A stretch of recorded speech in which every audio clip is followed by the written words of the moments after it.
მე მინდა გითხრათ, რომ ეს არის შეთითხნილი ვერსია.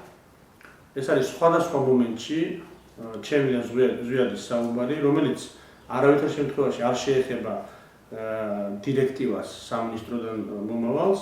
აქ იყო ლაპარაკი იმაზე, რომ ჩვენს პროფკავშირს ჰქონდა საჩივარი იმასთან დაკავშირებით, რომ ზვიადთან სკოლაში ფინანსური დარღვევები იყო სერიოზული. ამას ადასტურებდნენ მშობლები, ამაზე საუბრობდნენ მასწავლებლები და იქიდან გამომდინარე, რომ მე და ზვიადი ადრე ერთად მუშაობდით და მასთან რაღაც გარკვეული მეგობრული ურთიერთობა მოკავშირებდა. მე მას ვესაუბრებოდი იმასთან დაკავშირებით, რომ ასეთი ქმედებით ის თავის მომავალს გაანადგურებდა. მე მოусმინე იმ მომენტს, რომელსაც სუტიტრად ჰქონდა გენერალური ინსპექციის უფროსი ირაკლი ანდრიაშვილი. იქ ირაკლი ანდრიაშვილის ხმა მე ვერ მოვისმინე.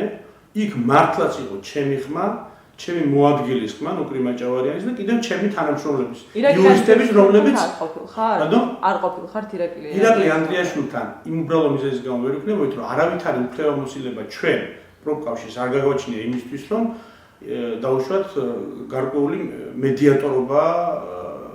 მედიატორის როლი შევასრულოთ სკოლის დირექტორსა და სამინისტროს შორის. სამინისტრო ფლობს ყველა იმ სამართლებრივ კანონიერ ბერკეტს, რომ მოახდინოს გავლენა სკოლის დირექტორზე.